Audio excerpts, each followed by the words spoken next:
உண்மையிலேயே பார்த்திங்கன்னா நம்ம இது போன்ற பெரிய லெஜெண்டுகள் இறக்கும்போது அவங்கள பற்றி நம்ம பேசாமல் கடந்து போனோம்னா உண்மையிலேயே அவங்களுக்கு செய்கிற துரோகம் அது. கணவர் அத்தனை கொடுமைகளையும் பண்ணியிருக்கிறாரு. பணத்தை சம்பாதிக்கிறவர் ஒரு மெஷின் மாதிரி அவங்கள பயன்படுத்தியிருக்கிறாரு. காதல் கணவனுடைய பேரை எடுக்காமே போஸ்லே என்ற பேரை தொடர்ச்சியாக அவங்க வச்சுருக்கிறாங்க. அவங்க கணவர் பேர் எவ்வளோ நேரம் ஆகும்? ஆஷா ஆர்டி பர்மன் சொல்லி போட்டதில்லை, ஆஷா பர்மன் போட்டுக்கிறதுக்கு எவ்வளோ நேரம் ஆகும்? ஆனாலும் அந்த ஆஷா போஸ்லே என்ற நேமை அப்பவும் கூட அவங்க எடுக்கவே இல்லை. அதுலேயும் கூட பார்த்தீங்கன்னா ஒரு பிள்ளை புற்றுநோயில் இறந்துடுறாரு. இன்னொரு மகள் பார்த்தீங்கன்னா தூக்கிட்டு தற்கொலை பண்ணிக்கிறாங்க இது மன அழுத்தம் காரணமாக. ஒரு மகன் மட்டும்தான் இப்போ இருக்கிறாரு. அவர் சினிமா இயக்குனராகவும் இசையமைப்பாளராகவும் இருக்கிறாரு. பட்டர்ஃப்ளைன்னு ஒரு பாடல் இருக்கு பாருங்க, மீரா படத்தில். அந்த பாடல் அவங்க தான் பாடியிருக்காங்க. செண்பகமே செண்பகமே என்ற பாடல் காலத்தால் அழிக்க முடியாத பாடல்.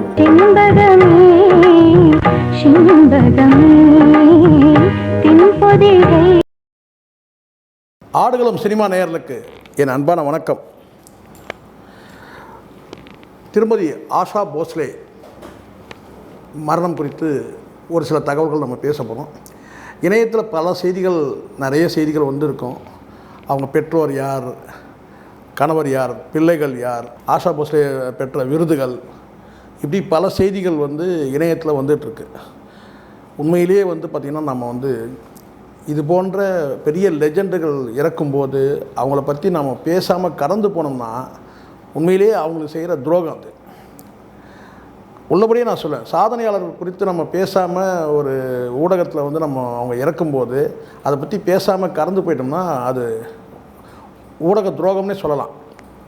அதனால தான் நான் இன்றைக்கி பார்த்தீங்கன்னா எண்ணற்ற செய்திகள் இருந்தால் கூட, சினிமா குறித்து பேசுகிற செய்திகள் இருந்தால் கூட, இவங்களுக்கு ஒரு இரங்கல் தெரிவிக்கிற மாதிரி, ஒரு இதய அஞ்சலி செலுத்துகிற மாதிரி தான் இந்த வீடியோ நான் பேச போகிறேன். அதிக நேரம் பேச போகிறதில்ல, ஏன்னா நிறைய செய்திகள் உங்கள் கண் பார்வைக்கு வந்திருக்கும். ஆனால் ஒரே ஒரு குறிப்பிட்ட ஒரு விஷயத்தை மட்டும் சொல்லிவிட்டு நான் கடந்து போக நினைக்கிறேன். சார்லி சாப்ளின் ஒரு முறை அவருடைய நேர்காணலில் சொல்லியிருக்கிறாரு. எல்லாரையும் சிரிக்க வைக்கிற சார்லி சாப்ளின் பார்த்திங்கன்னா அவருடைய வாழ்க்கையே பார்த்திங்கன்னா மிகப்பெரிய சோகம் நிறைந்ததாக இருக்கும்.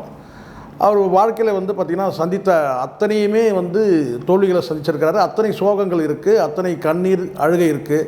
ஆனாலும் உலகம் முழுவதும் இருக்கிற அத்தனை பேரையும் நம்ம சிரிக்க வச்சார் சார்லி சாப்ளின். அது மாதிரி எவ்வளோ எண்ணற்ற பாடல்கள் மூலமாக எப்படி லதா மங்கேஷ்கர் எப்படி ஒரு புகழ்பெற்ற ஒரு பாடகியோ, அதே மாதிரி அவங்க தங்கையான இவங்க ஆஷா போஸ்லேவும் ஒரு புகழ்பெற்ற பாடகி. எண்ணற்ற விருதுகள், 14,000 பாடல்கள் என அவங்களுடைய வாழ்க்கை பயணம் ரொம்பவும் பிரகாசமாக இருந்திருக்கு. ஆனால் அந்த பிரகாசத்துக்கு பின்னாடி இருண்டு போன பல பக்கங்கள் இருக்க தான் செய்யுது. அதை நம்ம ஒன்று ரெண்டு பார்ப்போம். லதா மங்கேஷ்கர் அவருடைய வாழ்க்கையை பார்க்கும்போது அவங்களோட பிறந்தவங்க பார்த்திங்கன்னா 5 பேர்.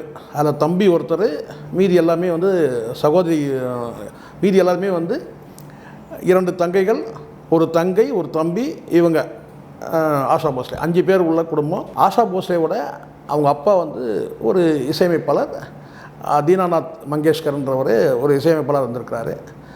செவந்தின்றவங்க அவங்க மனைவி. அவங்களுக்கு இசை ஞானம் கேட்குற ஞானம் இருந்திருக்கலாம். ஆனால் அவங்க அப்பா ஒரு அந்த காலத்திலே ஒரு இசை அமைப்பாளராக இருந்திருக்கிறாரு. இவங்களுக்கு பார்த்திங்கன்னா 5 பிள்ளைகள். தீனாநாத் செவந்தியோட தம்பதிகளுக்கு 5 பிள்ளைகள். அதில் ஒருத்தர் தான் இந்த ஆஷா போஸ்லே. அவங்க மூத்த சகோதரி லதா மங்கேஷ்கர் பெரிய பாடகி தெரியும். அதுக்கப்புறம் இன்னொரு சகோதரி இருக்கிறாங்க. அதுக்கப்புறம் இளைய சகோதரி இருக்காங்க, தம்பி இருக்கிறாங்க. ஆக 5 பேர் கொண்ட குடும்பம். இவங்களுக்கு மூத்த சகோதரிகள் 2 பேர் இருக்கிறாங்க, இளைய சகோதரி 1, ஒரு தம்பி 1 இருக்காங்க. இப்படி தான் அவங்க வாழ்க்கை ஆரம்பிச்சிருக்கு. இதில் இவங்களுக்கு கேட்டால் நம்ம ஏற்கனவே நம்ம இந்த இடத்துல நம்ம சொல்ல வேண்டும் கேட்டால், லதா மங்கேஷ்கர் திருமணமே பண்ணிக்காமல் அவங்க வாழ்க்கை ஃபுல்லாகவே பார்த்திங்கன்னா இசைக்கே அர்ப்பணிச்சிட்டாங்க. ஆனால் பட் இவங்க என்னென்னா 16 வயதுலேயே இவங்களுக்கு பார்த்திங்கன்னா ஒரு காதல் ஏற்பட்டிருக்கு. அதுவும் யாரோட கேட்டிங்கன்னா 31 வயதுடைய ஒருத்தரோட இவருக்கு ஒரு உதவியாளர், இன்றைக்கி இவங்களுக்கு ஹெல்ப் பண்ண வந்திருக்கிறாரு. அவரோட சேர்ந்து தான் இவங்க காதல் வயப்பட்டிருக்கிறாங்க. ஒரு கட்டத்தில் அது திருமணம் பண்ணிக்கிறாங்க. திருமணம் பண்ணிக்கிறாங்கன்றத விட இவங்க ஏமாந்துருக்கிறாங்கன்னு தான் சொல்லணும் ஆஷா போஸ்லே. ஏன்னா கணவர் வந்து அத்தனை கொடுமைகளையும் பண்ணியிருக்கிறாரு. பணத்தை வந்து சம்பாதிக்கிறவர் வந்து ஒரு மெஷின் மாதிரி அவங்கள பயன்படுத்தியிருக்கிறாரு அப்படின்ற செய்திகள்லாம் இருக்குது. உள்ளபடியாக அவங்க வந்து வாழ்க்கையை வெறுத்து போய் 2 குழந்தைகளுக்கு தாயாகிடுறாங்க. 3ஆவதாக வந்து கருவுற்ற பிறகு ஒரு கட்டத்தில் வந்து இனிமேல் இவனோட நம்ம வாழ முடியாதுன்னு சொல்லி ஒரு முடிவு எடுத்து என்ன செய்கிறாங்கன்னா, ரொம்ப வலியோடவே வந்து இவங்க வந்து விவாகரத்து பண்ணியிருக்காங்க. ஏன் அப்படி சொல்கிறேன்னா, வலியோட விவாகரத்து பண்ணியிருக்காங்கன்னு சொல்கிறேன்னா, அவங்க வந்து சினிமாவில் வந்து பாடகியாக பிரபலமானால் கூட அந்த காலகட்டத்தில் வந்து கணவர்கிட்ட பிரியும் போது அவ்வளோ பிரபலம் இல்லை. ஆனாலும் வந்து அதுக்கு பிறகு வந்து அவங்க பிரபலம் ஆகியிருக்கிறாங்க. ஆனால் கணவருடைய பேரை வந்து பார்த்தீங்கன்னா அந்த போஸ்லே என்ற பேரை வந்து விவாகரத்து பெற்ற பின்னரும் கூட பார்த்தீங்கன்னா அந்த பேரை இணைச்சிட்ருக்கிறாங்க. அதுக்கு என்ன காரணமாக இருக்கும் நீங்கள் யோசிக்கிறீங்க? சொல்லுங்க, யாருக்கா தெரியுமா? ஏன்னா அவங்க வந்து கொண்ட காதல் வந்து உண்மையானது.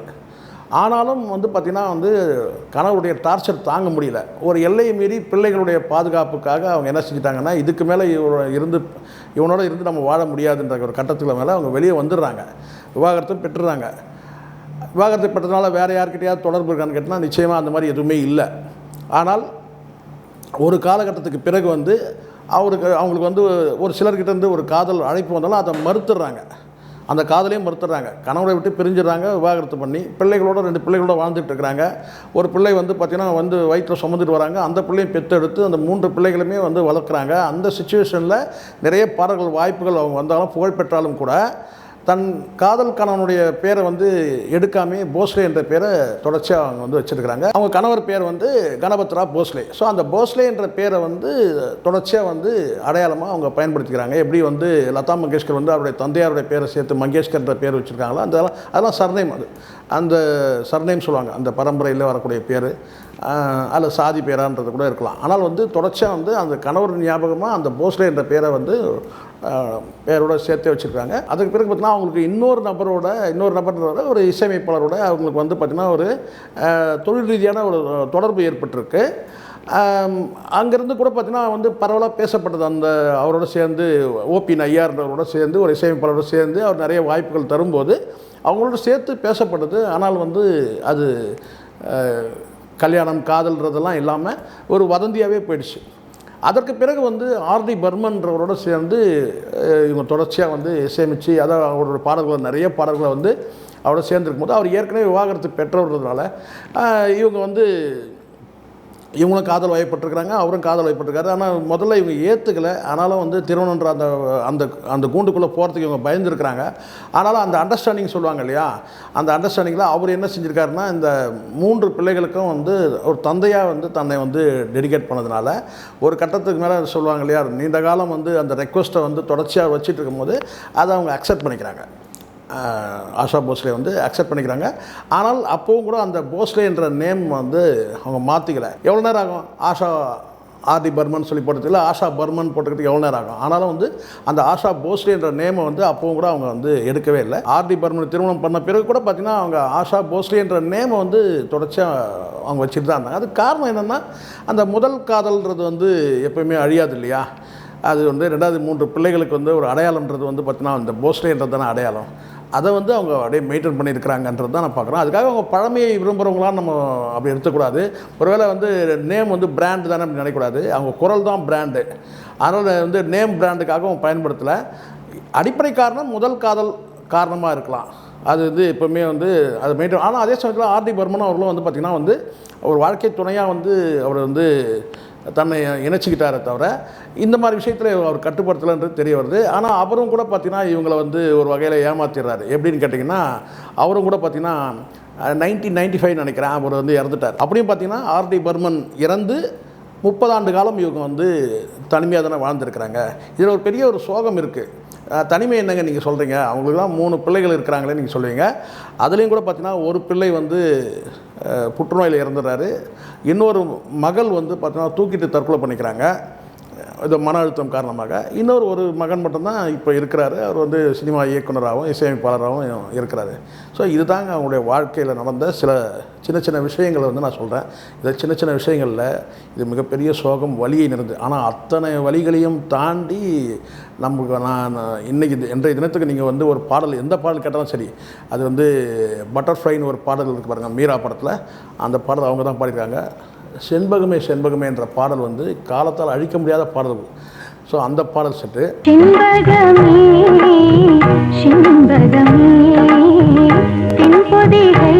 அதே மாதிரி வந்து பார்த்திங்கன்னா ஒரு படத்தில் வந்து இந்த சாத்துன்னு ஒரு பாடல், திக்கு சாத்து நட சாத்துன்னு ஒரு பாட்டு இருக்குது. இதெல்லாம் வந்து பார்த்தீங்கன்னா அந்த மியூசிக்கை வந்து ரொம்ப என்ன சொன்ன உள்ள ரொம்ப அப்சர்வ் பண்ணி வந்து இருந்தால் தான் வந்து பாடல் பாட முடியும். அவ்வளோ கஷ்டமான பாடல் பார்க்கும்போது கேட்கும்போது நமக்கு ரொம்ப இதுவாக ஈஸியாக எளிதாக இருக்கும். ஆனால் அந்த பாடல் பாடும்போது வந்து ரொம்ப அதுவும் மொழி தெரியாதவங்க முழுக்க முழுக்க ஒரு பாடல் பாடும்போது அந்த மொழி இலக்கியம் குறித்து தெரியாத அந்த வந்து வார்த்தையுடைய வந்து பார்த்தினா அழுத்தங்கள் புரியாமல், சொற்களுடைய அழுத்தங்கள் தெரியாமல் அது பாடுறது ரொம்ப கஷ்டம். அப்போ எந்த அளவுக்கு இசை ஞானம் இருந்தால் தான் வந்து நீங்கள் என்ன தான் வந்து தமிழ் வரிகளை வந்து நீங்கள் ஹிந்தியில் எழுதி கொடுத்தாலும் சரி, அவங்க தாய்மொழியில் எழுதி கொடுத்தாலும் கூட, ஆனால் அதை உள்வாங்கி அதை வந்து பார்த்திங்கன்னா எந்த விதமான சேதாரமும் இல்லாமல், கேட்குறவங்களுக்கு எந்த கஷ்டங்களும் இல்லாமல் அதை வந்து கொடுக்குறது சாதாரண விஷயம் கிடையாது. அந்த பாடல் வரிகளையும் சொற்களையும் உள்வாங்கி அதை வந்து பார்த்திங்கன்னா நமக்கு எந்த வகையிலையும் நமக்கு வந்து பார்த்திங்கன்னா கஷ்டம் கொடுக்காமல், வந்து மொழியை சிதைக்காமல்,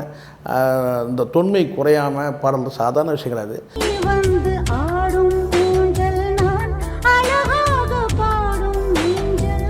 இப்படி வந்து ஒரு பெரிய சாதனையால் தான் 93 வயசில் அவங்க வந்து இன்றைக்கி இறந்துருக்குறாங்க. அப்படின்னு சொல்லும்போது உள்ளபடியே இவங்களெல்லாம் வந்து பார்த்திங்கன்னா இன்னொரு லதா மங்கேஷ்கர் வரப்போகிறதில்ல, இன்னொரு ஆஷா போஸ்லே வரப்போகிறதில்லன்றது தான் ஒரு வருத்தமான ஒரு உண்மை. சில கருத்துக்களை வந்து நான் சொல்லியிருக்கிறது வந்து கேட்டால் அவங்க தனிப்பட்ட வாழ்க்கையை சொல்கிறேன்ற அந்த பார்வையில் நீங்கள் அதை பார்க்காம, எப்படி வந்து ஒரு பெண் வந்து ஒரு சாதனை பெண் பின்னாடி எவ்வளோ பெயின் இருக்குது பாருங்கள், எவ்வளோ வலிகள் இருக்குது பாருங்கள். இங்கே சில நேரத்தில் வந்து என்ன கூட சொல்லுவாங்க சில பேர் வந்து, நீங்கள் என்னங்க ரொம்ப ஆம்பளைங்களை ரொம்ப மோசமாக பேசுகிறீங்கன்னு சொல்லி கூட சில நண்பர்கள் கூட கோவிச்சுப்பாங்க. ஏன் வந்து நீங்கள் பெண்கள் பக்கம் சப்போர்ட்டாக பேசுகிறீங்க, வந்து ஆண்களை ரொம்ப இழிவுபடுத்தி பேசுகிறீங்க. எனக்கு அந்த நோக்கம்லாம் கிடையாது. அந்த ஆணாதிக்க கொடுமையை வந்து அனுபவிக்கிறவங்களுக்கு தான் தெரியும். நான் ஏன் இந்த ஆணாதிக்க கொடுமை குறித்து நான் நிறைய இடத்துல நான் பேசுகிறேன்னு சொன்னால், ஆணாதிக்க கொடுமையில் பாதிக்கப்பட்ட ஒரு குடும்பத்தில் நானும் பிறந்திருக்கிறேன்ற அந்த அடிப்படையில் தான் நான் ரொம்ப பர்சனலாக நான் உள்ளே போக விரும்பலை. அது இன்னொரு சந்தர்ப்பத்தை சொல்லலாம். நான் வந்து இந்த இடத்துல சொல்கிறது கேட்டால், ஒரு கணவனால் ஒரு மனைவி எவ்வளோ துன்புற்றிருக்கிறாங்க, அதனால் வந்து பார்த்திங்கன்னா அவங்களுடைய பிள்ளைகளுடைய வந்து பார்த்திங்கன்னா வந்து எவ்வளோ கஷ்டங்கள் அனுபவிச்சிருக்கிறாங்க. இந்த அம்மா வந்து பார்த்திங்கன்னா வந்து இந்த சாதனை இடத்தை எட்டி பிடிக்கிறதுக்கு எவ்வளோ போராடி இருப்பாங்க. ஒரு ஆண் வந்து இங்கே துரோகியாக இருந்தாலும் இன்னொரு ஆண் வந்து துணைக்கு வந்திருக்கான் பாருங்கள். ஒரு போஸ்லே வந்து துரோகம் பண்ணியிருக்கிறான், ஒரு பர்மன் வந்து துணைக்கு வந்திருக்கிறாரு. இதைத்தான் நம்ம பார்க்கணும். அதனால தான் அந்த மறுமணங்கள் வந்து பார்த்திங்கன்னா யாரும் வந்து கேலி கிண்டல் பண்ணாதீங்க, ஏளனமாக பேசாதீங்கன்னு சொல்கிறது அதுதான். இங்கே எல்லா ஆண்களும் கெட்டவர்களும் கிடையாது, எல்லா ஆண்களும் நல்லவர்களும் கிடையாது. இங்கே வாழ்க்கையை வந்து அமையும் போது இப்படி நடக்குது தான். இது வந்து பெண்களுக்கு பொறுத்தவரைக்கும் அது இன்னொரு தளத்தில் நம்ம பேசுவோம். ஆனால் இங்கே வந்து இந்த ஆஷா போஸ்லேயோட வாழ்க்கையை பாருங்கள். இப்போ லதா மங்கேஷ்கர் வந்து திருமணமே பண்ணிக்கலைங்க. வாழ்க்கை வந்து திருமணம் பண்ணாமே வந்து பார்த்தீங்கன்னா அவங்களுடைய ஒரு சோகமான ஒரு ஃபேஸ்புக் பதிவு இருக்குது. அது இன்னொரு சந்தர்ப்பத்தில் நான் பதிவு பண்ணுறேன். பட் ஆஷா போஸ்லே வந்து பார்த்திங்கன்னா 5 பேரோட பிறந்த ஒரு பெண். 16 வயதில் வந்து பார்த்திங்கன்னா தன்னை நம்பி வந்த ஒரு ஆணால், அதுவும் குறிப்பாக வந்து 15 வயது மூத்த நபரால் ஏமாற்றப்பட்டு, வஞ்சிக்கப்பட்டு, கஷ்டப்பட்டு, துன்பப்பட்டு, அது 3 பிள்ளைகளை பெற்று, அது வந்து பார்த்திங்கன்னா அந்த சாதனையை விடாமல் பத்ம விபூஷன் விருது, தாதா சாஹேப் பால்கே விருது, இன்னும் எண்ணற்ற விருதுகள்லாம் வாங்கி இன்றைக்கி வந்து பார்த்திங்கன்னா வந்து காலத்தால் அழிக்க முடியாத பாடல்களை பாடி இன்றைக்கி நம்ம மனசில் நிற்கிறாங்க இல்லையா. அப்போ அவங்க நம்ம பெருமையாக நினைவு கூறணுன்றது தான் என்னுடைய எண்ணமே தவிர, மற்றபடி அவங்களுடைய வாழ்க்கையில் இருக்க உள் விஷயங்களை நான் சொல்லணுன்றதில்லை. ஆனால் இப்படியெல்லாம் கஷ்டப்பட்டுருக்கிறாங்கன்றதை நம்ம தெரிஞ்சுக்கணும்ல. பெருமைகள் குறித்து நம்ம பேசுகிறோம், அதே சமயத்தில் அவங்க எவ்வளோ போராடி வந்திருக்கிறாங்கன்றதை நம்ம சொல்லும்போது மற்ற பெண்களுக்கும் வந்து பார்த்திங்கன்னா அது வந்து ஒரு என்ன சொல்ல ஒரு உத்வேகம் அளிக்கும், ஊக்கமளிக்கும், ஒரு நம்பிக்கை கிடைக்கும், தன்னம்பிக்கை பிறக்கும். அதுக்காக தான் நான் இதை பேசினேன். நன்றி, வணக்கம்.